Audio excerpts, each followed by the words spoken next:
ओम नमो भगवते वासुदेवाय। ओम नमो भगवते वासुदेवाय। ओम नमो भगवते वासुदेवाय। ज्ञानाञ्जनशलाकया चक्षुरुन्मिलितं येन तस्मै श्रीगुरुवे नमः। श्रीचैतन्यमनोभीष्टं स्थापितं येन भूतले स्वयं रूप कदा मह्यं ददाति सुपदान्तिकं वन्देऽहं श्रीगुरुं श्रीयुतपदकमलं श्रीगुरुं वैष्णवांश्च श्रीरूपं साग्रजातं सगुणरघुनाथान्वितं तं सजीवं साद्वैतं सावधूतं परिजनसहितं कृष्णचैतन्यदेव श्रीराधाकृष्णपादान् सगणललिता शिवशाखान्वितंश्च ये कृष्णा करुणा सिन्धु दीनबन्धो जगत्पते गोपेश गोपिका कान्द राधा कान्द नमोस्तुते तप्त काञ्चन गौरांगी राधे वृन्दावनेश्वरी वृषभानुसुते देवे नमामि हरिप्रिये वाञ्छाकल्पतरुभ्यश्च कृपा सिन्धुभ्येव च पतितानां पावनेभ्यो वैष्णवेभ्यो नमो नमः। नमः ओम विष्णुपादाय कृष्णपृष्ठाय भूतले श्रीमते भक्तिवेदांत स्वामिनिति नामिने नमस्ते सारस्वती देवे गौरवाणी प्रचारिणे निर्विशेष शून्यवादी पाश्चात्य विचतारिणे जय श्री कृष्ण चैतन्य प्रभु नित्यानंद श्री अद्वैत गदाधर शिवासादि गौर भक्त वृंदा हरे कृष्ण कृष्ण कृष्ण हरे हरे हरे राम राम राम हरे हरे नारायणं नमस्कृत्यं नरं चैव नरोत्तमं देवीं सरस्वतीं व्यासं ततो जयमुदीरये नष्टप्रायेषु भद्रेषु नित्यं भागवत सेवया भगवती उत्तमश्लोके भक्तिर्भवति नैष्टिकी मुखं करोति वाचालं पङ्गुं लङ्घयते गिरिं यत्कृपातमहं वन्दे श्रीगुरुं दिनतारिणं परमानन्दमाधवं श्रीचैतन्यमीश्वरं योऽन्धः प्रविश्य मम वाचमिमां प्रसूक्तां सञ्जीवयति अखिलशक्तिधरस्वतनाम्नाम् अन्यां च हस्तचरणश्रवणत्वगादीन् प्राणां नमो भगवते पुरुषाय तुभ्यं जयदं मम मन्दमतिगति मत्सर्वस्य पादाम्बुजो राधामदनं मोहन अमादिदेवं करुणानिधानं तमालवर्णं सुहितावतारम् अपार समुद्रसेतुं भजामहे भागवतस्वरूपम् परमानन्दपाठाय प्रेमवर्षीयक्षराय ते सर्वदा सर्वसेव्याय श्रीकृष्णाय नमोऽस्तु मे गुरुवे गौरचन्द्राय राधिकाय तदालये कृष्णाय कृष्णभक्ताय तद्भक्ताय नमो नमः हरे कृष्ण हरि ओम तत्सत् ഇന്ന് എല്ലാ ഭക്തരെയും ഈ ഇന്നത്തെ ശ്രീമദ് ഭാഗവതം ക്ലാസ്സിലേക്ക് സ്വാഗതം ചെയ്യുന്നു. എല്ലാവർക്കും എൻ്റെ വിനീതമായ പ്രണാമം. നമ്മൾ ചർച്ച ചെയ്യാൻ പോകുന്നത് പ്രഥമസ്കന്ധം 13-ാമത്തെ അധ്യായം 16-ാമത്തെ ശ്ലോകം മുതൽക്കാണ്. യുധിഷ്ഠിരോ ലബ്ധരാജ്യോ ദൃഷ്ട്വാ പൗത്രം കുലം ധരം ഭ്രാതൃഭിർലോകപാലാഭേർ മുമുദേ പരയാ ശ്രിയാം. യുധിഷ്ഠിരോ ലബ്ധരാജ്യോ ദൃഷ്ട്വാ പൗത്രം കുലം ധരം ഭ്രാതൃഭിർലോകപാലാഭേർ മുമുദേ പരയാ ശ്രിയാം. ഹരേ കൃഷ്ണ.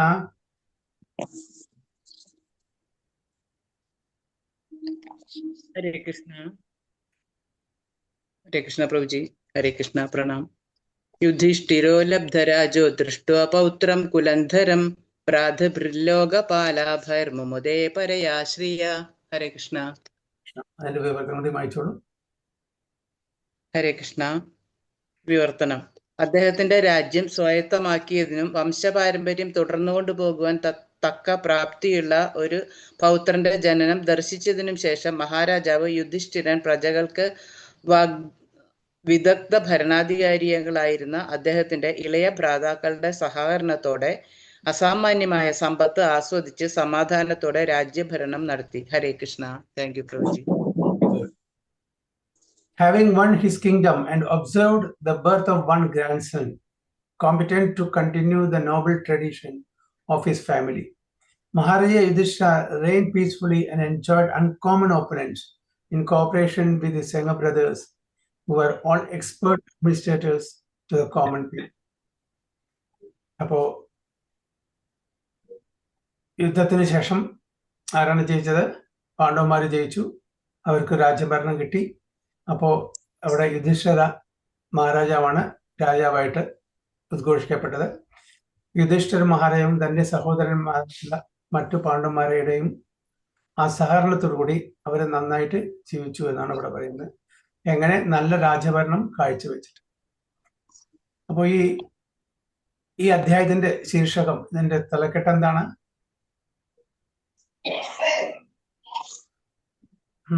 ധൃതരാഷ്ട്രർ കൊട്ടാരം ഉപേക്ഷിക്കുന്നു. ഓക്കെ. അപ്പോ ധൃതരാഷ്ട്രരെ കൊട്ടാരം ഉപേക്ഷിക്കുന്നു. അപ്പോ ആ കാര്യം നടത്തി തരാൻ വേണ്ടിയിട്ട് ആരാണ് വരുന്നത് അവിടേക്ക്? വിദുരര്. വിദുരർ. ഓക്കെ. കഴിഞ്ഞ ശ്ലോകത്തിൽ നിങ്ങൾ വായിച്ചിട്ടുണ്ടാവും. ആക്ച്വലി വിദുരർ ആരാണ്? യമധർമ്മന്റെ. ഓക്കെ. അപ്പൊ വിദുരൻ ആക്ച്വലി യമധർമ്മ രാജാവാണ് അല്ലെ? അപ്പൊ യമധർമ്മ രാജാവ് വിദുരനായിട്ട് ഇവിടെ വന്നു. അപ്പൊ ആ സമയത്ത് ആരായിരുന്നു അവിടെ യമധർമ്മൻ? ആര്യമാവ്. ആര്യമ അല്ലെ? അപ്പോ എത്ര വർഷം ഉണ്ടായിരുന്നു അവിടെ?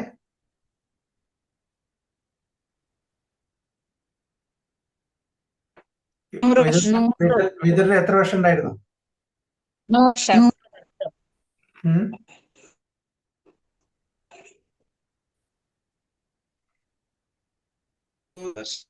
വർഷം.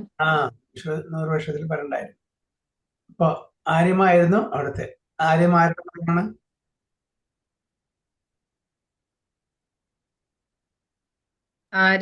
ആദിത്യന്മാര്. വൺ ഓഫ് ദ ആദിത്യന്മാരിൽ ഒരാള്. ആരുടെ മകനാണ് അപ്പൊ? കശ്യപന്റെയും അതിഥിയുടെയും. കശ്യപന്റെയും അതിഥിയുടെയും അല്ലെ?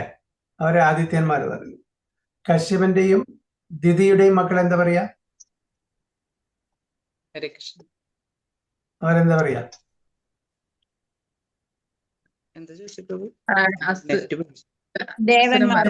കശ്യപന്റെയും ദിതിയുടെയും മക്കള് എന്നാണ് പറയുക.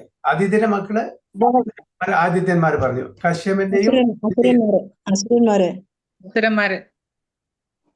ദൈത്യന്മാര്. മറ്റേത് ആദിത്യന്മാര്, ഇത് ദൈത്യാസ് അല്ലേ? അപ്പൊ വിദുരനെ പറയൂ. ദൈത്യരെന്ന് പറഞ്ഞ അസുരന്മാരെന്നെയല്ലേ പ്രഭു? അതെ. ഞാൻ പറയാ, ആദിത്യന്മാര് പറയുമ്പോ അതിന് ഈക്വലന്റ് ആയിട്ടുള്ള വാക്ക് ദൈത്യന്മാര്. ദേവന്മാര് പറയുമ്പോ അസുരന്മാര്. സുരന്മാര് അസുരന്മാര്. അപ്പൊ അതുകൊണ്ട് ചോദിച്ചത് മാത്രം. എന്തായാലും വിദുരര് എന്ത് കാരണമാണ് യമരാജാവ് വിദുരരായിട്ട് വരാനുള്ള കാരണം എന്താണ്?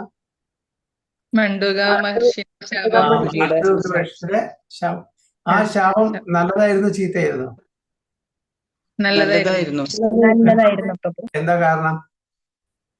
യമരാജാവിന് ഭക്തി പ്രചരിപ്പിക്കാനായിട്ട് ഒരു അവസരം ഭൂമിയിൽ കിട്ടുകയാണ്. യമരാജാവ് അവിടെ പാപികളുടെ ഇടയായിരുന്നു. അവിടേക്ക് അദ്ദേഹത്തിന്റെ എന്തായിരുന്നു ദൗത്യം? പാപികൾക്ക് ശിക്ഷ കൊടുക്കുന്നത്. അത് നല്ലൊരു കാര്യമാണ്. ജയിലിലെ എല്ലാ പാപികളുമാണ്, എല്ലാ കുറ്റം ചെയ്ത ആൾക്കാരുടെ ഇടയിൽ അവിടെ നിന്ന് എത്ര നല്ല ജോലി ചെയ്യാനും എത്ര കാലം നമുക്ക് അവിടെ ജീവിക്കാൻ പറ്റും? അവരെ ശിക്ഷിക്കുക, അതാണ് എന്റെ കാര്യം. ഫോർ എക്സാമ്പിൾ, ഞാൻ അവിടെ ജയിൽ സൂപ്രണ്ടന്റ് പോവാണ് ജയിലില്. എന്റെ ദൗത്യം ഗവൺമെന്റ് തന്നിരിക്കുന്ന അവരെ ശിക്ഷിക്കുക. നല്ല ജോലിയാണോ? എല്ലാവരും ഇഷ്ടപ്പെടുന്ന ജോലിയാണോ? അല്ല. പക്ഷെ അതിന്നൊരു മുക്തി കിട്ടി. ഭഗവാന്റെ ഭക്തന്മാരായിട്ടുള്ള സമ്പർക്കം, ഭഗവാന്റെ ഭക്തന്മാരായിട്ടുള്ള അസോസിയേഷൻ കിട്ടി. ഓക്കെ. ഭക്തിയുത സേവനം ചെയ്യാനുള്ള ഒരു നല്ലൊരു അവസരം കിട്ടി. അപ്പൊ ഒരു കുറച്ചു കാലം അതിന്ന് വിട്ടു നിൽക്കുക എന്ന് പറഞ്ഞാൽ നമ്മൾ കുറെ കാലം ഒരുപാട് ജോലി ചെയ്തിട്ട് ബുദ്ധിമുട്ടിയിട്ട് നമ്മളൊരു പിക്നിക്കിന് പോകുന്ന ഒരു ഇതല്ലേ, പ്രതീതിയല്ലേ ഉണ്ടാവുക. അപ്പൊ ഭഗവാന്റെ ശാപം, ഭഗവാന്റെ ഭക്തന്മാരുടെ ശാപം എല്ലാം എന്താണ്? ബ്ലെസ്സിങ്സ് ഇൻ ഡിസ്ഗൈസ് അല്ലെ? അങ്ങനെയാണ് സാധാരണ വരിക. അല്ലാണ്ട് അവരുടെ ഈവൻ ശപിച്ചാലും പോയി നാരദ മുനി മണിഗ്രീവ നലക്കുവേര അവരെ ശപിച്ചു. അത് ആ ശാപം എന്തായിരുന്നു? നല്ലതിനായിരുന്നു. അപ്പൊ ഭഗവാൻ ശപിച്ചാലും ശരി, ഭഗവാന്റെ ഭക്തന്മാർ ശപിച്ചാലും ശരി, അത് നല്ലതാണ്. ഈവൻ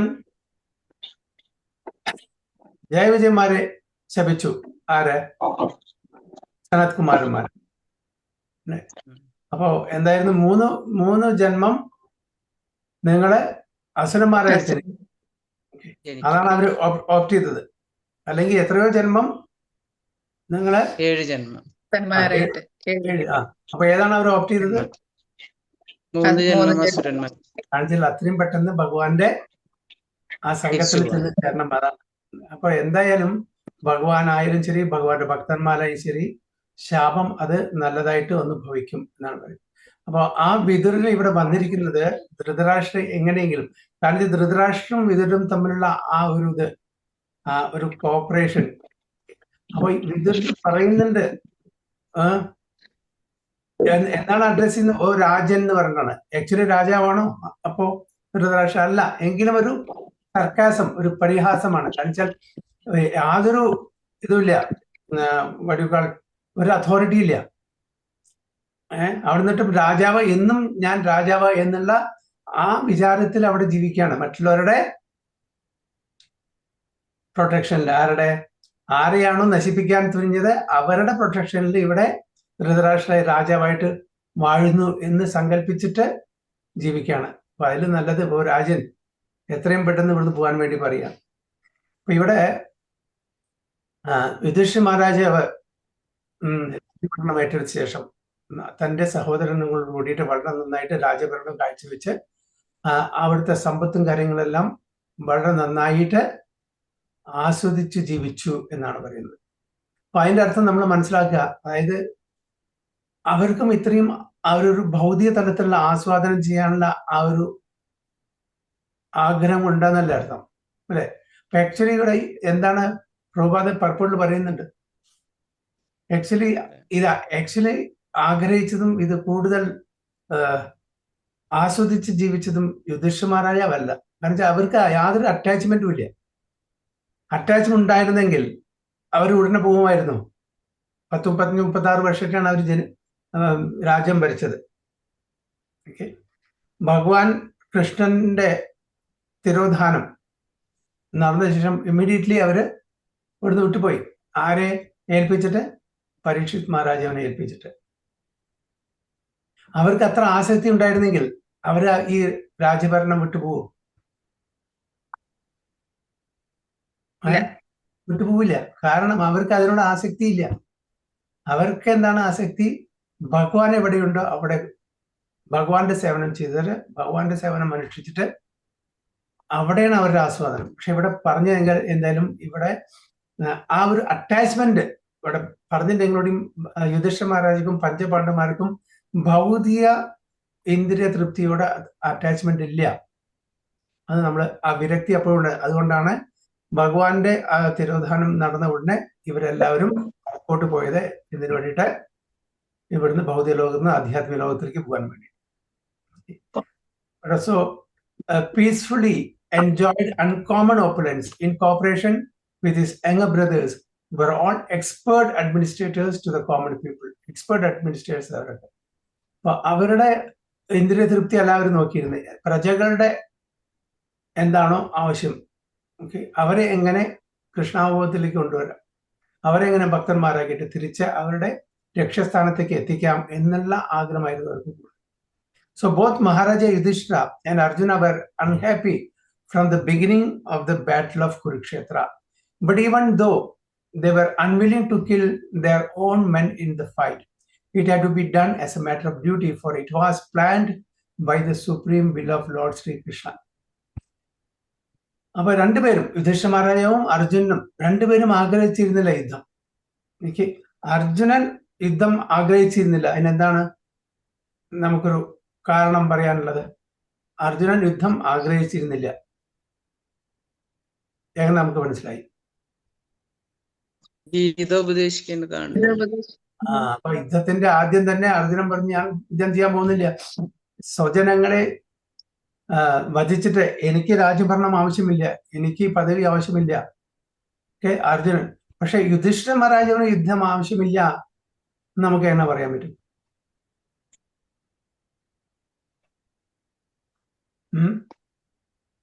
യുധിഷ്ഠിര മഹാരാജാവിന് നമുക്ക് മനസ്സിലായി, യുധിഷ്ഠിര മഹാരാജാവിന് യുദ്ധം ആവശ്യമില്ല. അതെങ്ങനെ നമുക്ക് മനസ്സിലാക്കാം? എങ്ങനെ പറയാൻ പറ്റും? എങ്ങനെ ചൂണ്ടിക്കാണിക്കാം? അല്ല, യുദ്ധം അവസാനിച്ച ശേഷം യുധിഷ്ഠിര മഹാരാജ പറയുന്നുണ്ടല്ലോ. അത് യുദ്ധത്തിന് ശേഷം. യുദ്ധത്തിന് മുമ്പേ അദ്ദേഹത്തിന് യുദ്ധം ആവശ്യമില്ലായിരുന്നു, ആഗ്രഹമില്ലായിരുന്നു. എങ്ങനെ മനസ്സിലാക്കാൻ പറ്റും? അല്ലാന്നുണ്ടെങ്കിൽ കൃഷ്ണനെ ദൂതന് പറഞ്ഞയക്കില്ലല്ലോ. വെരി രാജ്യം ഗുഡ്. ഒരു യെസ്, എക്സാക്ട്ലി. വീടാണെങ്കിൽ പറഞ്ഞിട്ട്. Hare Krishna. Very good, very good. അതായത് അല്ലെങ്കിൽ യുധിഷ്ഠിര മഹാരാജാവ് കൃഷ്ണനെ ദൂതനായിട്ട് പറഞ്ഞേക്കില്ലായിരുന്നു. അപ്പൊ അവിടെ നിന്ന് നമുക്ക് മനസ്സിലാക്കാം, അതായത് അദ്ദേഹത്തിന് യുദ്ധത്തിന്റെ യുദ്ധത്തിന് ആഗ്രഹം ഉണ്ടായിരുന്നില്ല. ഓക്കെ, അതാണ് ഇവിടെ പറയുന്നത് as a matter of duty. അപ്പോ നമ്മള് പ്ലാൻ ചിലത് ചെയ്യും, പക്ഷെ ഭഗവാൻ അല്ലെങ്കിൽ ഭഗവാന്റെ ഭക്തന്മാരെ അല്ലെങ്കിൽ ഗുരുജനങ്ങളെ നമ്മളോട് അതിന് വിപരീതമായിട്ട് ഇൻസ്ട്രക്ട് ചെയ്യും.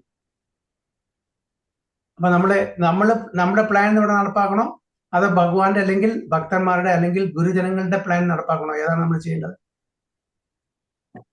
ഭഗവാന്റെ ഗുരുജനങ്ങളുടെ അതെ, ഭക്തന്മാർ. അപ്പോ അതിന് എന്തെങ്കിലും ഉദാഹരണം നമ്മുടെ ശാസ്ത്രത്തിൽ പറയാൻ പറ്റും? ഇപ്പൊ ഇപ്പൊ അർജുനൻ ഒരു ഉദാഹരണം. അർജുനൻ ആക്ച്വലി ആഗ്രഹം ഉണ്ടായിരുന്നില്ല യുദ്ധം ചെയ്യാൻ, അല്ലേ? പക്ഷെ ഭഗവാൻ പറഞ്ഞു യുദ്ധം ചെയ്യണം, അതാണ് എന്റെ നിശ്ചയം, എന്റെ ആഗ്രഹം.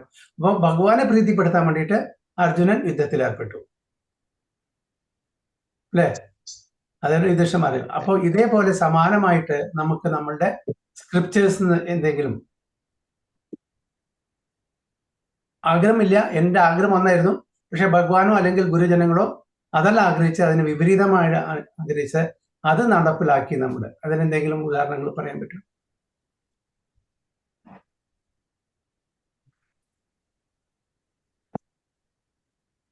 എന്തെങ്കിലും? അശ്വത്ഥാമാവിനെ വധിച്ച്. യെസ്, ഹരിബോൾ. അശ്വത്ഥമാവിനെ എന്തായിരുന്നു പറയൂ. അശ്വത്ഥാമാവ് ഒരു ബ്രാഹ്മണനായിരുന്നു. പിന്നെ നമ്മുടെ ദ്രോണരുടെ മകനായിരുന്നു. എങ്കിൽ പോലും ഭഗവാന്റെ ഭക്തനല്ലായിരുന്നു. ഭഗവാന് എതിരായിട്ടായിരുന്നു, അല്ലെ പാണ്ഡവർക്കെതിരായിട്ടായിരുന്നു എപ്പോഴും പ്രവർത്തിച്ചിരുന്നത്. അപ്പോ അശ്വത്ഥമാവിനെ വധിക്കണം എന്നായിരുന്നു ആർക്ക്? ഭീമന്റെ ആഗ്രഹം, ഭഗവാന്റെ ആഗ്രഹം. അങ്ങനത്തെ ഒരു ഹീനിയസ് ക്രൈമാണ് അവർ ചെയ്തത്. പക്ഷെ പാഞ്ചാലിയുടെ ആഗ്രഹപ്രകാരം തന്റെ ഗുരുനാഥന്റെ മകനാണ്, ഗുരുവായിട്ട് കാണണം എന്നുള്ള ആ ഒരു ഇതില്, അപ്പൊ ആ നിർദ്ദേശം, തന്റെ സ്വന്തം നിർദ്ദേശത്തിനെ അവിടെ മാറ്റിവെച്ച് കുറച്ച് ഹയർ കോസ്റ്റിന് വേണ്ടിയിട്ട് പ്ലാൻ മാറ്റി അത് വിട്ടുകൊടുത്തു. ഓക്കെ, പിന്നെ വേറെ എന്തെങ്കിലും?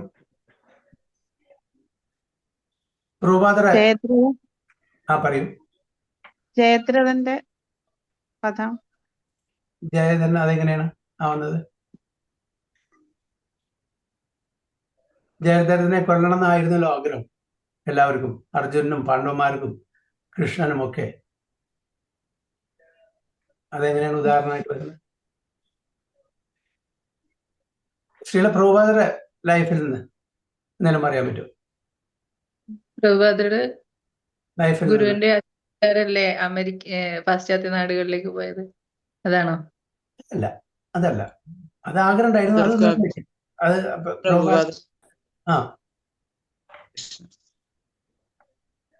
പ്രഭുപാദ ആക്ച്വലി എന്താ പറയാ, സന്യാസം എടുക്കണമെന്ന് ആഗ്രഹിച്ചിട്ടുണ്ടായിരുന്നില്ല. തന്റെ ഗുരു മഹാരാജ് ഭക്തി സിദ്ധാന്ത സരസ്വതി ഗോസ്വാമി മഹാരാജ് സ്വപ്നത്തിൽ വന്ന് പറഞ്ഞു, 3 പ്രാവശ്യം പറഞ്ഞു. ഐ വാസ് ഷോക്ക്ഡ് എന്നാ പറഞ്ഞു പ്രഭുപാദ. ഒരിക്കലും ആഗ്രഹിച്ചില്ല സന്യാസം എടുക്കണമെന്ന്. പക്ഷെ 3 പ്രാവശ്യം റിപ്പീറ്റഡ്ലി ആ ഒരു നിർദ്ദേശം സ്വപ്നത്തിലൂടെ അദ്ദേഹത്തിന് കിട്ടി. അപ്പൊ തന്റെ പ്ലാനിന് വിപരീതമായിട്ട് അത് സാധിച്ചു കൊടുത്തു. പൃഥു മഹാരാജാവ്, അല്ലെ? പൃഥു മഹാരാജാവ് എന്താണ്? 99 യജ്ഞങ്ങൾ ചെയ്തു. 100ാമത്തെ യജ്ഞങ്ങൾ ബ്രഹ്മെന്ന് പറഞ്ഞു ചെയ്യാൻ പാടില്ല, ചെയ്യരുത്, തോറ്റു കൊടുക്കുന്നതാണ് നല്ലത്. അപ്പോ തന്റെ പ്ലാൻ മാറ്റി തന്റെ ഗുരുജനങ്ങൾ പറഞ്ഞപ്പോൾ അതിന് വഴങ്ങി. പ്രിയവർത്ത മഹാരാജാവ്, അദ്ദേഹം ബ്രഹ്മചര്യം, അതായത് ഡിവോഷണൽ സർവീസ് ചെയ്ത് ജീവിക്കാൻ ആഗ്രഹിച്ചത്. പക്ഷെ ഗൃഹസ്ഥാശ്രമത്തിലേക്ക് വരാൻ പറഞ്ഞു. നാരദ മഹർഷി പറഞ്ഞു, ഇവിടെ 2 മഹാജൻ മനു പറഞ്ഞു, തൻ്റെ അച്ഛൻ പറഞ്ഞു ഗൃഹസ്ഥാശ്രമം എടുക്കണം. നാരദ മഹർഷി പറഞ്ഞു വേണ്ട, ബ്രഹ്മചര്യമായിട്ട് പോകണം. ഇല്ലേ? അപ്പൊ ഏതാണ് ചെയ്തത്? ഏതാണ് അക്സെപ്റ്റ് ചെയ്തത്? ഗൃഹസ്ഥ ജീവിതം, രാജ്യഭരണം. അപ്പൊ അങ്ങനെ നമ്മള് എന്തെങ്കിലും നമ്മുടെ പ്ലാന് അത് ഗുരുജനങ്ങളോ അല്ലെങ്കിൽ ഭഗവാനോ ആഗ്രഹിക്കണം അങ്ങനെയല്ല ഇങ്ങനെ ചെയ്യണം എന്ന് പറഞ്ഞാൽ നമ്മൾ ഏറ്റെടുക്കേണ്ടത് എന്താണ്? ഗുരുജനങ്ങളുടെയും. ഹരേ കൃഷ്ണ. അപ്പൊ അങ്ങനെയാണെങ്കിൽ ഭീഷ്മരുടെ കേസിലും അങ്ങനെ തന്നെയല്ലേ? ഇപ്പൊ സത്യവതി അവര് പറഞ്ഞിട്ടാണല്ലോ ശരിക്കും പറഞ്ഞാല് ഭീഷ്മര് ഞാൻ രാജഭാര്യ എടുക്കില്ല, എനിക്ക് മക്കൾ വേണ്ടാന്നുള്ളത് കൊണ്ടല്ലേ ശരിക്കും പറഞ്ഞ ബ്രഹ്മചാരിയായത് ഭീഷ്മര്. ഓക്കെ, അപ്പൊ അതും ഇതിനൊരു എക്സാമ്പിൾ ആവില്ലേ അങ്ങനെയാണെങ്കിൽ? ഭീഷ്മർ സ്വയം ഒരു ഇതാണ്, അതായത് അച്ഛന്റെ ആ വാക്കുകളെ, അച്ഛന്റെ വേണ്ടിയിട്ട് തന്റെ സ്വന്തം അച്ഛനെ. അല്ല, ഇപ്പൊ ആക്ച്വലി രണ്ടാമത് കല്യാണം കഴിക്കുമ്പോ ആ കണ്ടീഷൻ വെച്ചത് അവരല്ല, അമ്മയല്ലേ വെക്കുന്നത്. മനസ്സിലായില്ല എന്താ പറഞ്ഞത്? എന്താ പറഞ്ഞത്? ഹരേ കൃഷ്ണ. ഭീഷ്മരെ സംബന്ധിച്ച് ശരിക്കും ഭീഷ്മരുടെ ലൈഫിലും അങ്ങനെ തന്നെയല്ലേ സംഭവിക്കുന്നത്? ശരിക്കും പറഞ്ഞാല് ഭീഷ്മരാണ് രാജാവാവേണ്ടിയിരുന്നത്. പക്ഷെ കല്യാണം കഴിക്കില്ല എന്ന് തീരുമാനിക്കുന്നത് രണ്ടാമത്തെ അമ്മയുടെ ഇതുകൊണ്ടാണല്ലോ, കമ്പൽഷനിലാണല്ലോ ആക്ച്വലി. അതായത് അവർക്കൊരു പുത്രൻ ഉണ്ടാവരുത്. അപ്പൊ അതും ഇങ്ങനെ തന്നെയല്ലേ? ശരിക്കും ആഗ്രഹത്തിനെതിരായിട്ട് നമുക്ക് പറയാൻ പറ്റുമോ എന്ന് ചോദിച്ചതാണ്. ഹരേ കൃഷ്ണ. അതും പറയാം. ഒരു നല്ല കാര്യം. അത് സ്വന്തം ആഗ്രഹത്തിനെ അവിടുന്ന് മാറ്റിവെച്ച് തന്റെ അച്ഛന്റെ ഇനി അവർക്കുണ്ടാവുന്ന മക്കളെ രാജാവ്, അപ്പൊ എനിക്ക് മക്കളുണ്ടാവുന്ന ഞാൻ കല്യാണം കഴിക്കുന്നില്ല എന്നുള്ള ലെവൽ വരല്ലേ ചെയ്യുന്നത്. ഹരേ കൃഷ്ണ. ഹരേ കൃഷ്ണ. പുരും സ്വീകരിച്ചിട്ടുണ്ടല്ലോ. പുരു മഹാരാജാവും വാർദ്ധക്യം സ്വീകരിച്ചിട്ടുണ്ടല്ലോ. ഒരു മഹാരാജാവും. അപ്പൊ ഇതൊക്കെ നമുക്ക് ഉദാഹരണമായിട്ട് കാണാം. ഇവിടെയും അതന്നെ പറയുന്നത്. അപ്പോ ഇവിടെ പറയുന്നത്, but even though they were unwilling to kill their own men in the fight, it had to be done as a matter of duty. അപ്പൊ നമുക്ക് ഇഷ്ടമില്ലെങ്കിലും അതാണ് നമ്മളിവിടെ നിർദ്ദേശിച്ചിരിക്കുന്നത്. നമ്മുടെ ഗുരുജനങ്ങളെ അല്ലെങ്കിൽ ഭഗവാന്റെ ആഗ്രഹം ഇതാണ് വെച്ചാൽ നമ്മൾ അത് ചെയ്യണം എന്നാണ് പറയുന്നത്. For it was planned by the supreme will of Lord Shrikrishna. Parikshit Maharaj അവന് ശപിച്ചു, ശൃംഗി അല്ലെ, വേണമെങ്കിൽ കൗണ്ടർ കേഴ്സ് ചെയ്യാമായിരുന്നു. അത് ഭഗവാന്റെ ഇച്ഛയാണെന്ന് അവിടെ മനസ്സിലാക്കി അതിനെ കൗണ്ടർ കേഴ്സ് ചെയ്തില്ല, അത് അക്സെപ്റ്റ് ചെയ്തു. വേണമെങ്കിൽ രാജാവാണ്, അതല്ല ആ ഒരു തപോബലം അദ്ദേഹത്തിനുണ്ട്, ചെയ്തില്ല. അപ്പോൾ ഇറ്റ്സ് ഹയർ കോസ്. അപ്പൊ ഇതാണ് ചുരുക്കത്തിൽ ഇതിന്റെ എസൻസ് പറഞ്ഞാൽ നമ്മൾ, അതായത് മെൻ പ്രൊപ്പോസസ് ഗോഡ് ഡിസ്പോസസ്. അപ്പൊ നമ്മൾ എന്ത് തന്നെ പ്ലാൻ ചെയ്താലും ശരി, അതിന് വിപരീതമായിട്ട് നമുക്ക് പ്രവർത്തിക്കണമെന്നുണ്ടെങ്കിൽ അതിന്റെ ആ ഇൻസ്ട്രക്ഷൻ എവിടുന്ന് വരണം? അത് ഗുരുജനങ്ങളിൽ നിന്നോ അല്ലെങ്കിൽ ഭഗവാനിൽ നിന്നോ വരണം. എന്നാലായിരിക്കും അതൊരു നല്ല കാര്യമായിട്ട് തീരാ. സ്വന്തം വിംസിക്കലായിട്ട് ഒന്നും ചെയ്യാൻ പാടില്ല. ഇതന്നെയാണ് it had to be done as a matter of duty, for it was planned by the supreme will of Lord Shri Krishna. ഭഗവാന്റെ ഇച്ഛയാണ്.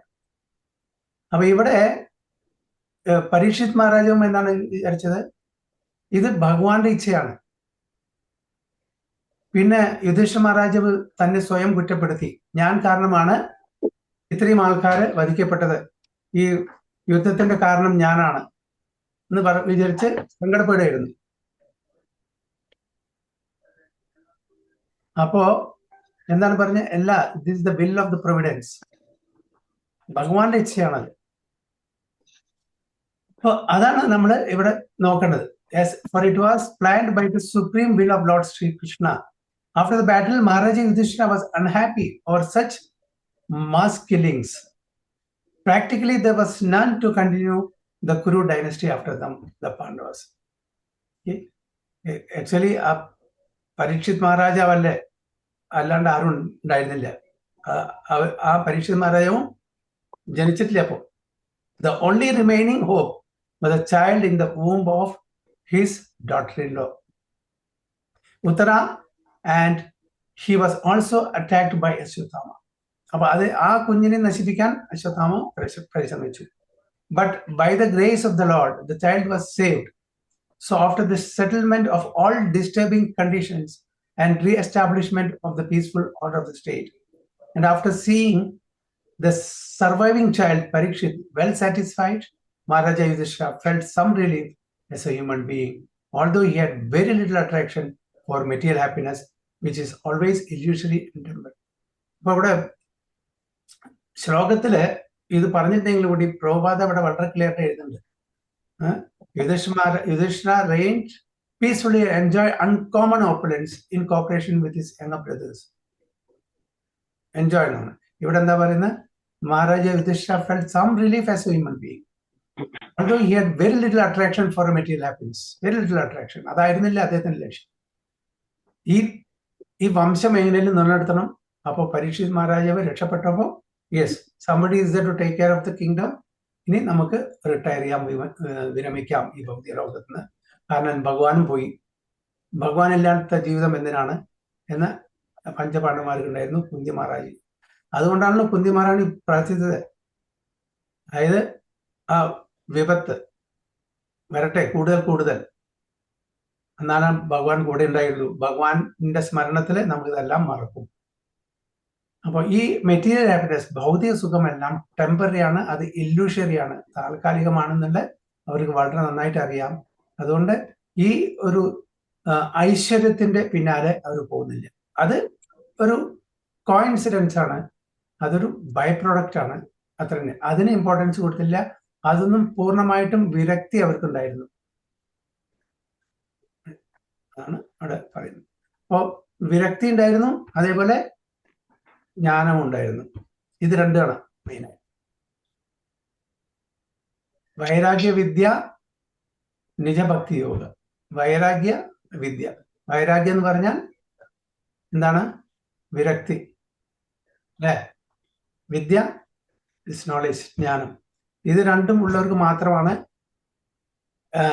വെള്ളത്തിലെ താമര പോലെ ജീവിക്കാൻ പറ്റും. അഴുക്ക് ചാലില് ഉള്ള താമര എന്താണ് അതിന് പ്രത്യേകത?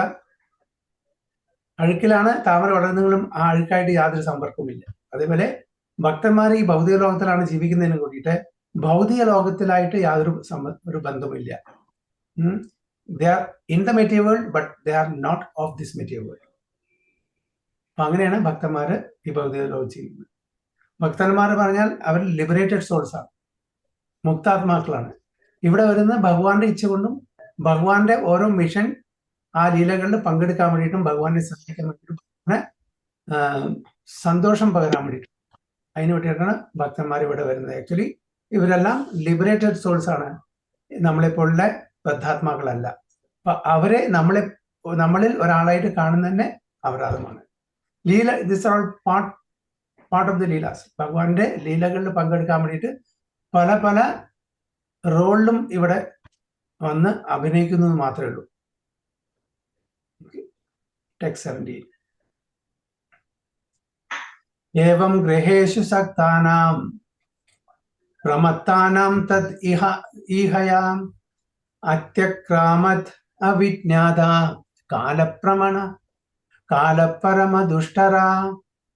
ഏവം ഗൃഹേഷു സക്താനാം പ്രമത്താനാം തത് ഇഹയാം അത്യക്രാമത് അവിജ്ഞാത കാലപരമദുഷ്ടരാ. ഹരേ കൃഷ്ണ. ഹരേ കൃഷ്ണ. വാസുദേവായ. ഏവം ഗൃഹേഷു സക്താനാം പ്രമത്താനാം തദീഹയാ അത്യക്രാമാദ വിജ്ഞാത കാലപരമദുഷ്ടരാഃ. വിവർത്തനമായി ഹരേ കൃഷ്ണ. വിവർത്തനം. കുടുംബകാര്യങ്ങളിൽ അത്യധികമായി ശക്തരായവരെയും അവരുടെ ചിന്തകളിൽ സദാ ആമഗ്നരായവരെയും ചെല്ലാൻ സാധ്യമല്ലാത്ത ശാശ്വത കാലം അഗോചരമായി അതിക്രമിച്ച് കീഴ്പ്പെടുത്തുന്നു. ഹരേ Krishna. Very good. Insurmountable eternal time imperceptibly overcomes those who are too much attached to family affairs and are always engrossed in them. സമയത്തിന്റെ പ്രഭാവം ഇതാണ് ഇൻസർമൗണ്ടബിൾ എറ്റേണൽ ടൈം. അതിനെ പറ്റിയാണ് പറയുന്നത്. സമയം നമ്മളെ കാർന്നു തിന്നും, നമ്മൾ അറിയുന്നില്ല. നമ്മൾ അറിയുന്നില്ല. അതാണ് കഴിഞ്ഞ ഏതോ ക്ലാസ്സിൽ നമ്മൾ പറഞ്ഞില്ലേ, ആയുർ ഹരതി ബൈ പുംസ, ബുദ്ധൻ അസ്തം എന്നസോ. അപ്പൊ നമ്മളെ എങ്ങനെ ഈ സമയം ഭഗവാൻ പറയുന്നില്ല സമയമാണ് ഞാൻ, അല്ലേ?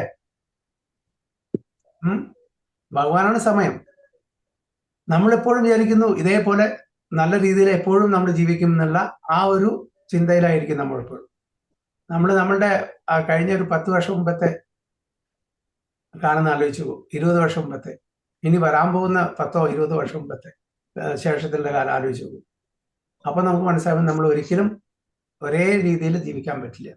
അപ്പൊ സമയം നമ്മളെ അത് ടേക്കിംഗ് അവർ ടൈം, ഓരോ ടിക്കിംഗ് ഓഫ് ദ ക്ലോക്കും നമ്മൾ മരണത്തോട് അടുക്കുകയാണ്.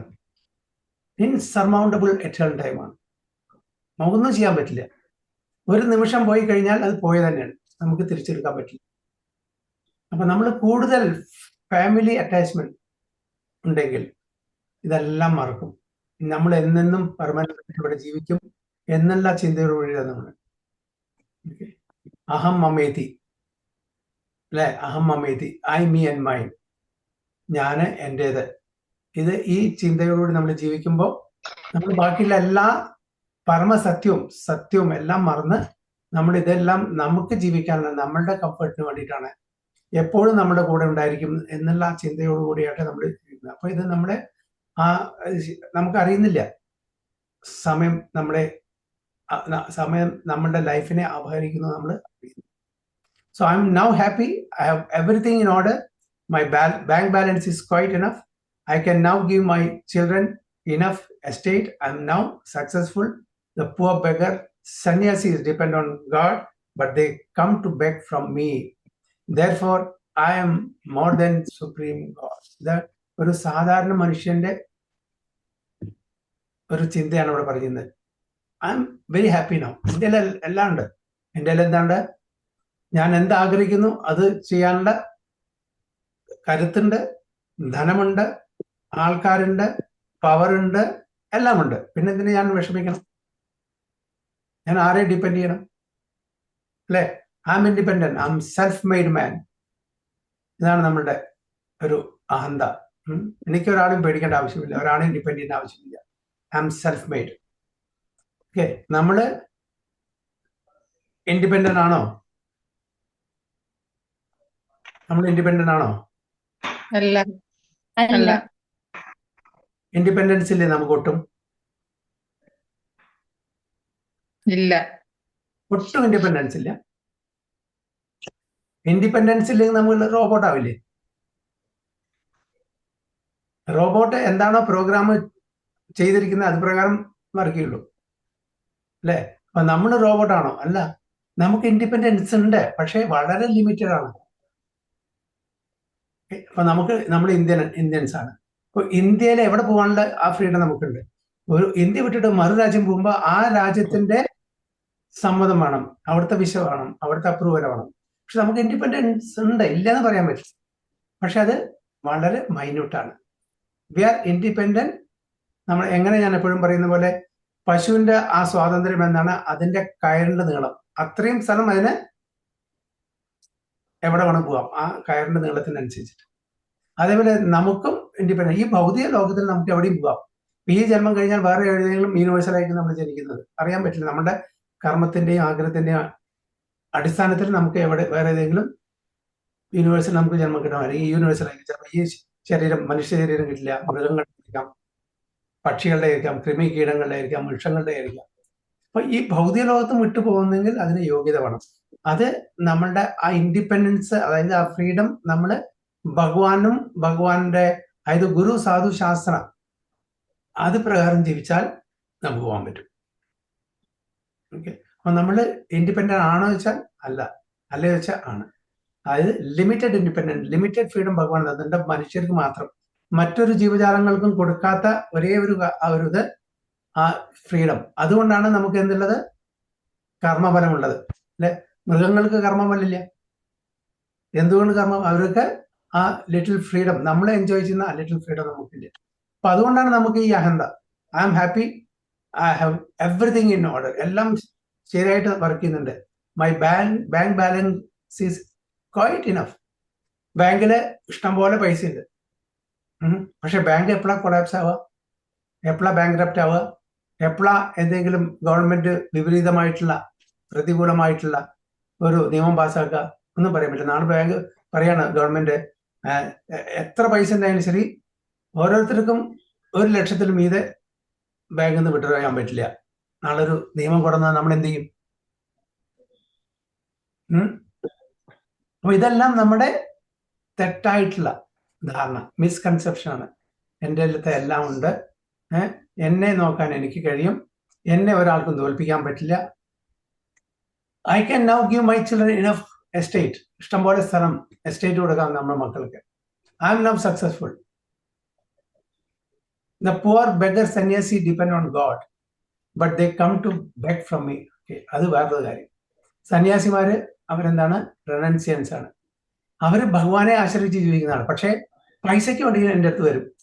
കണ്ടോ, ഈവൻ സന്യാസി വര്യന്മാരും കൂടി എന്നെ ആശ്രയിച്ച് ജീവിക്കുന്നു എന്നാണ് നമ്മൾ ഓരോരുത്തരും ഗൃഹസ്ഥ ആശ്രമത്തിലുള്ള ആൾക്കാർ തെറ്റായിട്ട് ധരിക്കുന്നത്. ഡിവോട്ടീസ് അങ്ങനെ ധരിക്കില്ല. പക്ഷെ ബാക്കി സാധാരണ ആൾക്കാർ വിചാരിക്കുന്നു എന്ത് സന്യാസി എല്ലാം വിട്ടിട്ട് അവസാനം ഭക്ഷണത്തിന് വേണ്ടിയിട്ടും ബാക്കി എന്തെങ്കിലും ആവശ്യം വേണ്ടിയിട്ട് ഞങ്ങളുടെ അടുത്ത് വരുന്നു. അങ്ങനെ ആലോചിക്കുന്ന non devotees. Therefore, I am more than the Supreme Lord. അതുകൊണ്ട് നിങ്ങളുടെ ഭഗവാൻ എന്ത് തരാൻ പറ്റും? നിങ്ങളുടെ ഭഗവാന് ബ്രെഡും ബട്ടറും തരാൻ പറ്റുമോ? ഞാൻ തരുന്നു. നിങ്ങൾക്ക് എത്ര വേണമെങ്കിൽ ബ്രെഡ് തരുന്നു, വീട് താമസിക്കാൻ വീടുണ്ടാക്കി തരുന്നു, വസ്ത്രം തരുന്നു. പക്ഷെ നിങ്ങൾ ഭഗവാനെ സദാസമയം വിളിച്ചുകൊണ്ടിരിക്കുന്നു. നിങ്ങളുടെ ഭഗവാൻ എവിടെ നിങ്ങൾക്ക് തരുന്നില്ല. അതുകൊണ്ട് ഞാൻ ഭഗവാനേക്കാളും മീതയാണ്. ഇങ്ങനെയെല്ലാം വിളിച്ചു പറയുന്ന ആൾക്കാരെ ഇഷ്ടം പോലെ ഇന്ന് സമൂഹത്തിൽ കാണാൻ പറ്റും. So I am more than the Supreme God. These are some of the thoughts which engross the insanely attached householder who is blind to the passing of eternal time. So, insanely attached, അതായത് ഗൃഹസ്ഥാശ്രമത്തില് എൻ്റെ ശരീരത്തിനോടും സന്തുബന്ധുക്കളോടും extensions, ബാക്കി എൻ്റെ position ഇതിനോടെല്ലാം ആഗ്രഹിച്ച് ആസക്തിയോടുകൂടി ജീവിക്കുന്ന ആൾക്കാരുടെ സമയം ഭഗവാൻ കാർന്നെടുക്കുന്നു. ഇത് നമ്മൾ മനസ്സിലാക്കുന്നില്ല. ഇതാണ് അവരുടെ flight. Which enclose the insanely attached house holder who is blind. അവര് കുരുടന്മാരാണ്, അവർക്ക് കണ്ടു കാണുന്നില്ല. To the passing of eternal time. Our duration of life is measured and no one is able to enhance it even by a second against the scheduled time ordained by the supreme will. വളരെ important ആണ് ഇത്, നമ്മൾ എല്ലാവരും മനസ്സിലാക്കേണ്ടത്. ഒരു second നമുക്ക് എത്ര $1,000,000,000 $1,000,000,000 കൊടുത്താലും നമുക്ക് ഒരു സെക്കൻഡ് നമ്മുടെ ആയുസ് കൂട്ടി കിട്ടാൻ പറ്റും. ഒരു സെക്കൻഡ് forget about us. ഒരു സെക്കൻഡ് നമുക്ക് കൂട്ടിക്കിട്ടാൻ പറ്റില്ല. നമ്മുടെ കയ്യിലല്ല. It is measured. ഓരോരുത്തരും ജനിച്ചപ്പോഴേക്കും അവരുടെ കർമ്മത്തിന്റെ അനുസൃതമായിട്ട് അവർക്ക് ഇത്ര ബ്രെത്ത്സ്, ഇത്ര ശ്വാസം അവിടെ എഴുതി വെച്ചിട്ടുണ്ട്. അത്ര ശ്വാസം എടുത്തു കഴിഞ്ഞാൽ അവരുടെ സമയമായി തിരിച്ചു പോകണം. അത് ഭഗവാനാണ്. So such valuable time especially for the human being should be cautiously spent, because even a second pass away imperceptibly cannot be replaced even in exchange for thousands of golden coins amassed by our labor.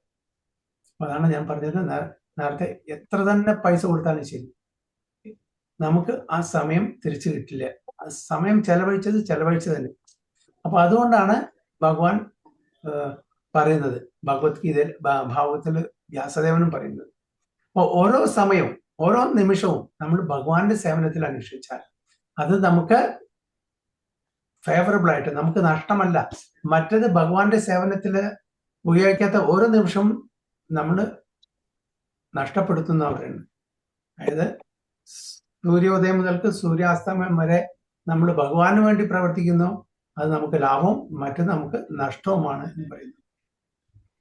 So every second of human life is meant for making an ultimate solution to the problem of life, that is repetition of birth and death, and revolving in the cycle of 8,400,000 different species of life.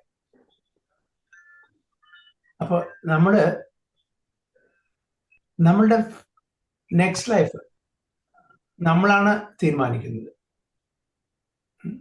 ഈ 84 ലക്ഷം യോനികൾ കൂടെ വീണ്ടും വീണ്ടും വീണ്ടും കടന്നു പോകണം, അതോ തിരിച്ച് നമ്മുടെ ഭഗവത് ധാമില്, തിരിച്ച് ഭഗവാന്റെ ധാമിലേക്ക് ഭഗവാന്റെ സേവനത്തിന് വേണ്ടി പോകണം, അത് തീരുമാനിക്കാൻ ഉള്ള ആ ഒരു ഫ്രീഡം അല്ലെ, ആ സ്വാതന്ത്ര്യം നമുക്കുണ്ട്.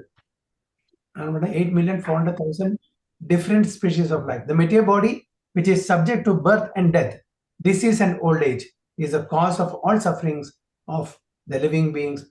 Otherwise, the living being is eternal, is never born, nor does he ever die.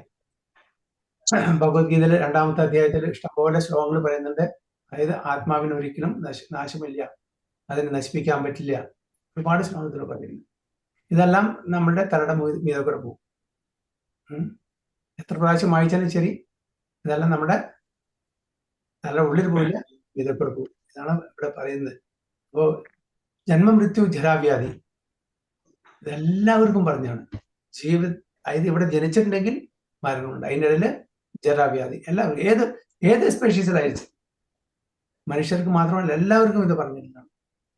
അപ്പൊ അങ്ങനെ ഈ ഭൗതിക ലോകത്തിൽ ആരൊക്കെ ജനിച്ചിട്ടുണ്ടോ അവർക്ക് ഈ 4 പ്രക്രിയ, ഈ 4 പ്രോബ്ലംസ് അത് അഭിമുഖീകരിക്കുന്നത് തീർച്ചയായിട്ടും. അപ്പോൾ living beings eternal, he is never born, nor does he ever die. Foolish persons forget this problem. They do not know at all how to solve the problems of life, but become engrossed in temporary family affairs, not knowing that eternal time is passing away imperceptibly, and that their measured duration of life is diminishing every second without any solution to the big problem, namely repetition of birth and death, disease and old age. This is called illusion. അപ്പോൾ നമ്മളുടെ eternal ആയിട്ടുള്ള problem, ഈ problem ഇത് എത്രയോ ജന്മാന്തരമായിട്ട് നമ്മൾ face ചെയ്തുകൊണ്ടിരിക്കുകയാണ്. അതിനെ നമ്മൾ അഡ്രസ് ചെയ്യുന്നില്ല. നമ്മൾ ഈ കുടുംബജീവിതത്തില്, ഗൃഹസ്ഥാശ്രമത്തില് ചെറിയ പെറ്റി പ്രോബ്ലംസിന്റെ സൊല്യൂഷൻ കണ്ട് സമയം കളയാണ്. പക്ഷെ വലിയ പ്രോബ്ലംസിന് നമ്മൾ ഒരു ഇതും കൊടുക്കുന്നില്ല, ചെവി കൊള്ളുന്നില്ല, നമ്മൾ കാണുന്നില്ല, നമ്മൾ അതിനെ യാതൊരു സൊല്യൂഷനും കാണുന്നില്ല. എന്താണ് ബിഗ് പ്രോബ്ലം? ജന്മ മൃത്യു ജരാവ്യാധി. ഇതാണ് നമ്മളുടെ ഇല്യൂഷൻ. ഇതാണ് നമ്മളുടെ ഇല്യൂഷൻ. ഇതാണ് മായ നമ്മളെ അറ്റാക്ക് ചെയ്തിട്ട് നമ്മളെ ശരിക്കും നമ്മുടെ ആ ഇതില്ലേ, what you call discriminative power, reasoning power, intelligence, ഇതെല്ലാം നശിപ്പിച്ചു. കാരണം എന്തിനാണോ അഡ്രസ് ചെയ്യേണ്ടത് അത് നമ്മൾ അഡ്രസ് ചെയ്യുന്നില്ല. ചെറിയ കാര്യങ്ങൾക്ക് വേണ്ടിയിട്ട് നമ്മൾ വഴക്കൂടാണ്. ഓക്കെ, നമ്മളുടെ മെയിൻ പ്രോബ്ലം, ഒരു മനുഷ്യനായിട്ട് ജനിച്ചാൽ നമ്മൾ മനസ്സിലാക്കേണ്ട main problem how to stop the repetition of birth and death. അതാണ് നമ്മുടെ ഹയസ്റ്റ് പ്രയോറിറ്റി. അത് നമ്മൾ അഡ്രസ് ചെയ്യാതെ ചെറിയ കാര്യങ്ങളുടെ പിന്നാലെ പോവാണ്. ദാറ്റ് ഈസ് കോൾഡ് ഇല്യൂഷൻ എന്ന് ഇവിടെ പോകാതെ പറയുന്നു. So but such illusion cannot work on one who is awake to in the devoted service. അപ്പൊ ഇത് ആരെ ബാധിക്കില്ല? ഭക്തിയുത സേവനം ചെയ്യുന്ന ആൾക്കാരെ ഒരിക്കലും ബാധിക്കില്ല. അവർക്കറിയാം. സോ അവരുടെ സമയം വളരെ നന്നായിട്ട് ഭഗവാന്റെ സേവനത്തിന് ഉപയോഗിച്ചിട്ട് അവർ ജീവിക്കും. അതുകൊണ്ട് അവർക്ക് വീണ്ടും ഈ പ്രക്രിയ, ഈ ചക്രം, ജന്മമൃത്യു ജരാവ്യാധി ചക്രത്തിലൂടെ പോകേണ്ടി വരില്ല. Yudhishthira Maharaja and his brothers, the Pandavas, were all engaged in the service of Lord Sri Krishna, and they had very little attraction for the illusory happiness of the material world. Very little attraction. വളരെ കുറച്ചേ ഉള്ളൂ അവർക്ക് attraction. ഇല്ലാന്ന് പറയില്ല, very little attraction. As we have discussed previously, Maharaja Yudhishthira was fixed in the Lord Mukunda.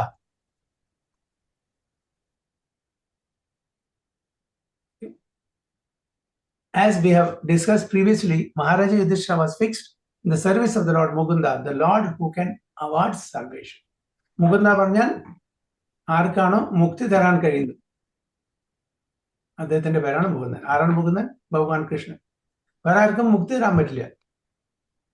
Paramashivan Parvathi മാതാവിനോട് പറയുന്നുണ്ട്, അല്ലയോ ദേവി, എന്ത് വേണമെങ്കിലും ചോദിച്ചോളൂ, വരം എനിക്ക് തരാനുള്ള കഴിവുണ്ട്.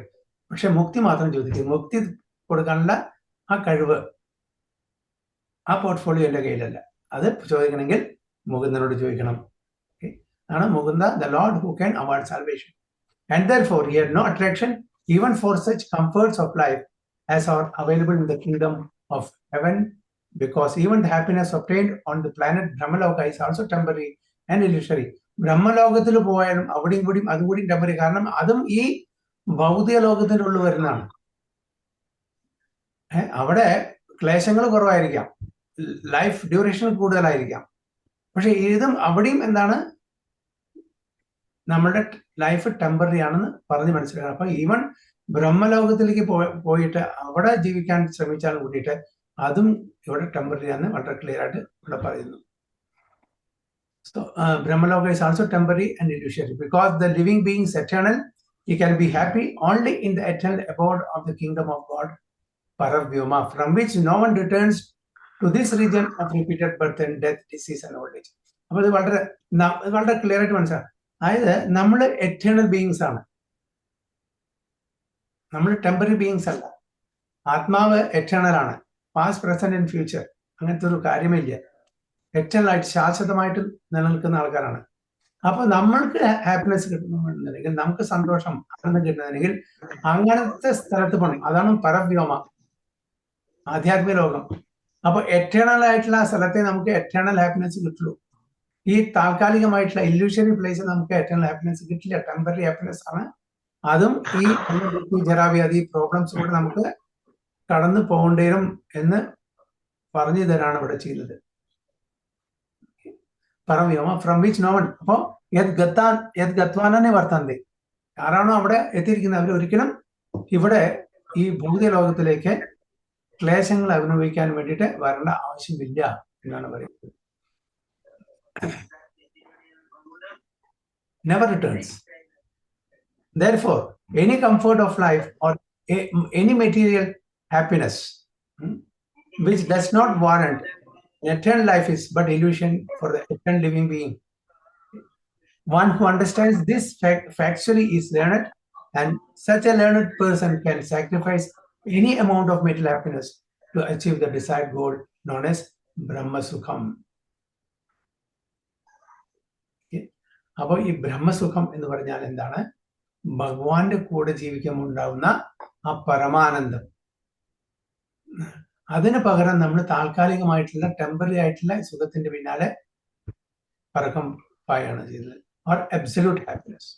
Real transcendentalist hungry for this happiness, and as a hungry man cannot be made happy by all comforts of life minus foodstuff.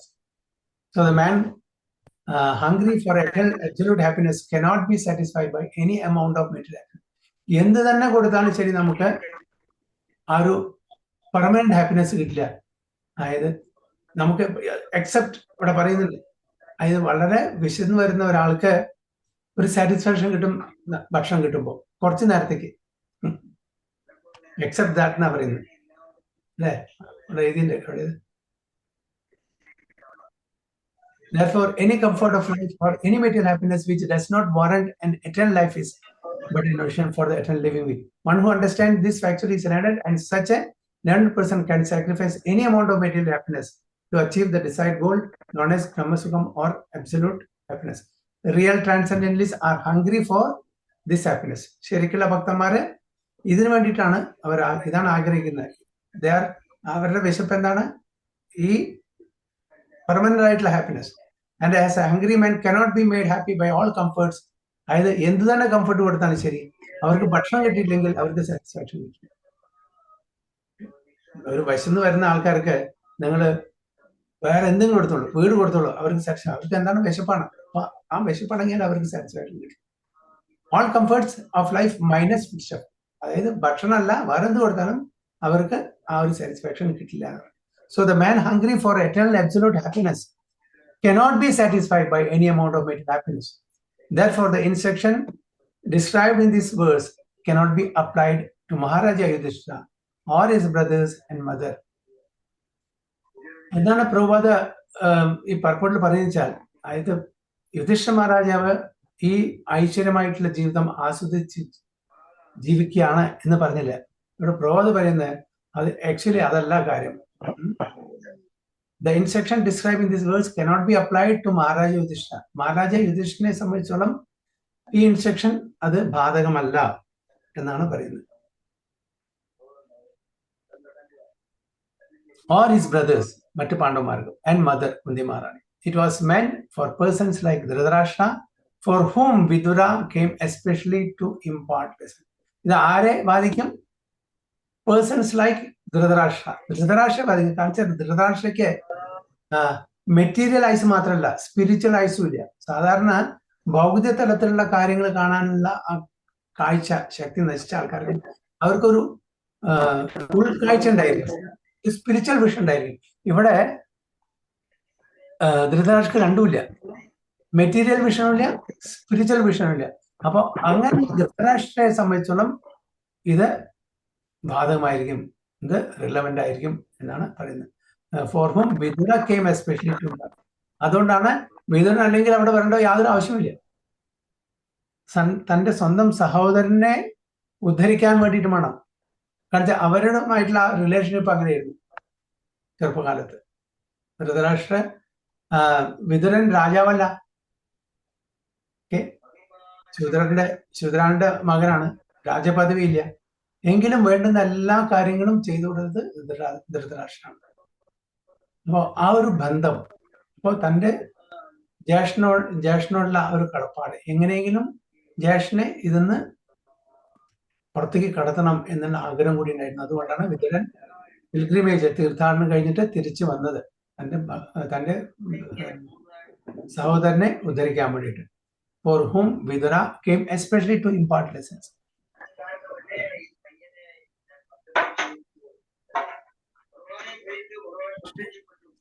ഒരു ശ്ലോകം കൂടി വായിക്കേണ്ട സമയം.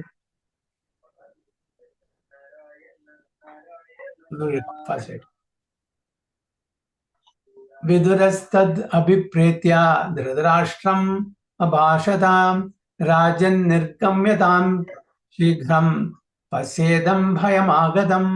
വിദുരസ്തദ് അഭിപ്രേത്യ ധൃതരാഷ്ട്രം അഭാഷതാം രാജൻ നിർഗമ്യതാം ശീഘ്രം പശ്യേദം ഭയം ആഗതം. കൃഷ്ണ. ഹരേ കൃഷ്ണ. ഓം നമോ ഭഗവതേ വാസുദേവായ. വിദുരസ്തദ് അഭിപ്രേത്യ ധൃതരാഷ്ട്രം അപാർഷദ രാജർനിഗമ്യതാം ശീഘ്രം പശ്യേദം ഭയമാഗതം. വിവർത്തനം. ശ്രീല പ്രഭുപാദ് കീ ജയ്. ഇവയെക്കുറിച്ചെല്ലാം നല്ലവണ്ണം അറിയാവുന്നതിനാൽ മഹാത്മാവ് വിദുരർ ധൃതരാഷ്ട്രരെ അഭിസംബോധന ചെയ്തുകൊണ്ട് ഇപ്രകാരം പറഞ്ഞു: അല്ലയോ എന്റെ പ്രിയപ്പെട്ട രാജാവേ, ഒട്ടും താമസമിന ഇവിടം ഉപേക്ഷിച്ച് യാത്രയായാലും ഭീതി അങ്ങയെ എപ്രകാരമാണ് വലയം ചെയ്തിരിക്കുന്നതെന്ന് ദർശിച്ചാലും. ഹരേ Krishna. Mahatma Vidura knew all this, and therefore he addressed Dhritarashtra saying, "My dear king," എന്റെ പ്രിയപ്പെട്ട രാജാവേ. അപ്പോ ധൃതരാഷ്ട്ര രാജാവാണോ? അല്ല. ഒരു സർക്കാസം, ഒരു പരിഹാസം ഇവിടെ ഉണ്ട്. Please get out of here immediately. ഇപ്പൊ തന്നെ ഇവിടുന്ന് പോകാൻ വേണ്ടിയാണ് പറയുന്നത്. Do not delay. വൈകിക്കാൻ പാടില്ല. Just see how fear has overtaken you. ഭയം. അതുകൊണ്ട് ഇമ്മീഡിയറ്റ്ലി ഇപ്പൊ തന്നെ ഇവിടുന്ന് വിട്ടുപോകാൻ. ഇവരുടെ അതായത് ആരെ കൊല്ലാനാണോ വധിക്കാനാണോ അവർ ആഗ്രഹിച്ചത്, അവരുടെ കീഴില് അവരുടെ ഉപ്പ് നിന്നിട്ടാണ് നിങ്ങൾ ജീവിക്കുന്നത്. ഇതിലും ഇതാണ്. അപ്പൊ cruel death cares for none, be he Dhritarashtra or even Maharaja Yudhishthira. Therefore, spiritual instruction as was given to old Dhritarashtra was equally applicable to younger Maharaja Yudhishthira. അപ്പൊ ഈ ഇൻസ്ട്രക്ഷൻ ധൃതരാഷ്ട്ര കൊടുത്താലും ശരി, അല്ലെങ്കിൽ യുധിഷ്ഠിര മഹാരാജാവിനും മറ്റ് പാണ്ഡവന്മാർക്ക് കൊടുത്താലും ശരി, എല്ലാവർക്കും അപ്ലിക്കബിൾ ആണത്. As a matter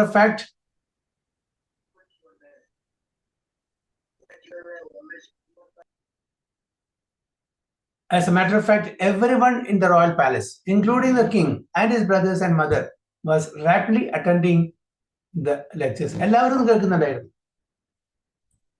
ഈ നിർദ്ദേശം ആക്ച്വലി ആരോടായിരുന്നു? ധൃതരാഷ്ട്രയുടെ. പക്ഷെ പാലസിലുള്ള എല്ലാവരും, പാണ്ഡവന്മാരും ബുദ്ധിമാരും എല്ലാവരും കേൾക്കുന്നുണ്ടായിരുന്നു. but it was known to Vidura that his instructions were especially meant for Dhritarashtra, who was too materialistic. അപ്പോൾ അത് particularly especially ആർക്ക് വേണ്ടിയിട്ടായിരുന്നു ധൃതരാഷ്ട്ര. പക്ഷെ എല്ലാവർക്കും ഇത് അപ്ലിക്കബിൾ ആണ് എന്ന് പറയാണ്. The word Rajan is especially addressed to Dhritarashtra significantly. Dhritarashtra was the eldest son of his father, and therefore, according to law, he was to be installed on the throne of Hastinapura. But because he was blind from birth, he was disqualified from his rightful claim. നമുക്കറിയാം അദ്ദേഹം കാഴ്ചയില്ലാത്ത ആളായിരുന്നു, അതുകൊണ്ട് അദ്ദേഹത്തിന് രാജ്യം ഭരിക്കാനുള്ള ആ അവകാശം ഉണ്ടായിരുന്നില്ല. But he could not forget the bereavement, and his disappointment was somewhat compensated after death of Pandu. Pandu മഹാരാജാവ് മരിച്ച ശേഷമാണ് അദ്ദേഹത്തിന് എന്നൊരു ആശ, എനിക്ക് ഈ പദവി കിട്ടുന്നുണ്ട്. His younger brother left behind him some minor children, and Dhritarashtra became the natural guardian of them. But at heart, he wanted to become the factual king and hand the kingdom over to his own son headed by Duryodhana. അതായിരുന്നു അദ്ദേഹത്തിന്റെ plan. Pandu മഹാരാജാവ് മരിച്ച ശേഷം, അദ്ദേഹത്തിന്റെ തിരോധാനത്തിന് ശേഷം അദ്ദേഹം രാജ്യഭരണം ഏറ്റെടുത്തു. കാരണം കുട്ടികളായിരുന്നു. അതിനുശേഷം തന്റെ മകൻ ദുര്യോധന് രാജ്യഭരണം ഏൽപ്പിക്കണം എന്നുള്ള ആ ഒരു ആഗ്രഹമായിരുന്നു ഏറ്റവും കൂടുതൽ അദ്ദേഹത്തിന്. With all these imperial ambitions, Dhritarashtra wanted to become a king, and he contrived all sorts of intrigues in consultation with his brother-in-law Shaguni. അപ്പോൾ തൻ്റെ ബ്രദറിൻലോ ശകുനിയായിട്ടുള്ള ആ ഒരു ഇതില് എല്ലാ കാര്യങ്ങളും അതിനെ എല്ലാ വിഘ്നങ്ങളെയും മാറ്റി നിർത്തി എങ്ങനെയെങ്കിലും രാജ്യഭരണം കയ്യില് തൻ്റെ മക്കളുടെ കയ്യിൽ ഏൽപ്പിക്കണം എന്നുള്ള ഒരേ ഒരു ആഗ്രഹം ഉണ്ടായിരുന്നു. അതുകൊണ്ട് ബാക്കിയെല്ലാം മറന്നു. തൻ്റെ കർത്തവ്യം, നീതിബോധം ഇതെല്ലാം വിട്ടുപോയി.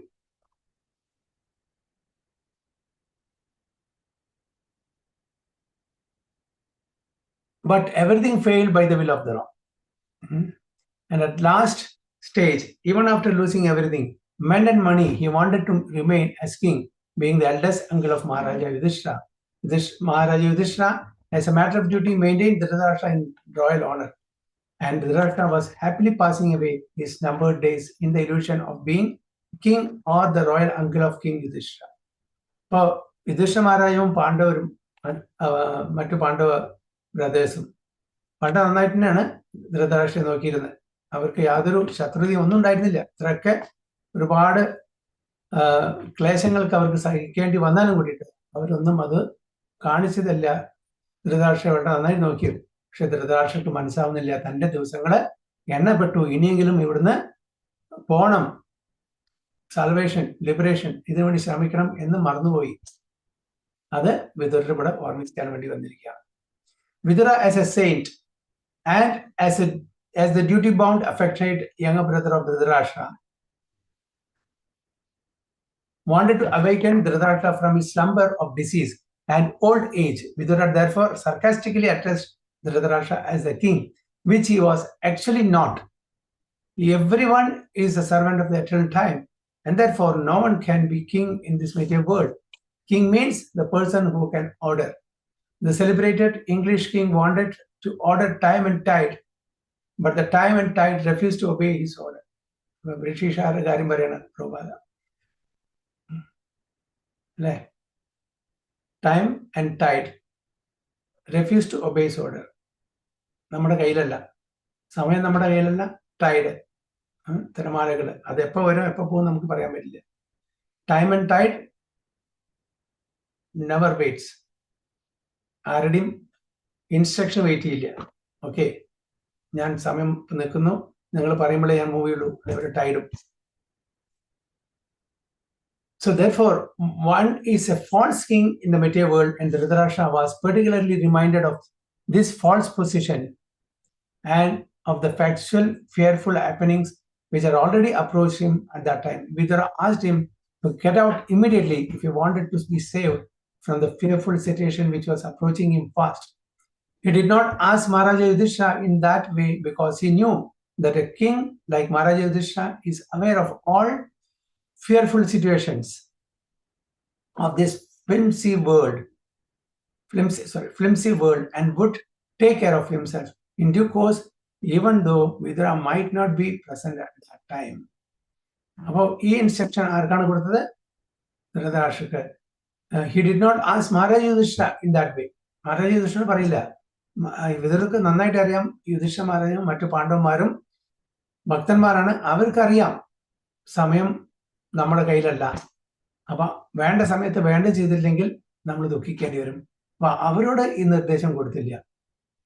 So Maharaja Yudhishthira is aware all fearful situations of this flimsy world. അതായത് ഫ്ലിംസി വേൾഡ് പറഞ്ഞാൽ അത്രയും ഡെലിക്കേറ്റ് ആയിട്ടുള്ള ടെമ്പററി ആയിട്ടുള്ള ആ ഒരു ലോകത്താണ് നമ്മൾ ജീവിക്കുന്നത്. And in due course, even though Vidura might not be present in that. So beautiful purport Prabhupada എഴുതിയിട്ടുണ്ട്. Okay. So text 19 അടുത്ത ക്ലാസ്സിൽ വാഞ്ചാ കൽപത റുഭ്യശ്ച കൃപാ സിന്ധുഭ്യവച പതിതാനാം പാവനേഭ്യോ വൈഷ്ണവേഭ്യോ നമഃ. अनंत कोटि वैष्णव की जय, श्री प्रभुपाद की जय, गुरु महाराज की जय. I go प्रेमानंदे. हरि हरि बोल. हरे कृष्णा.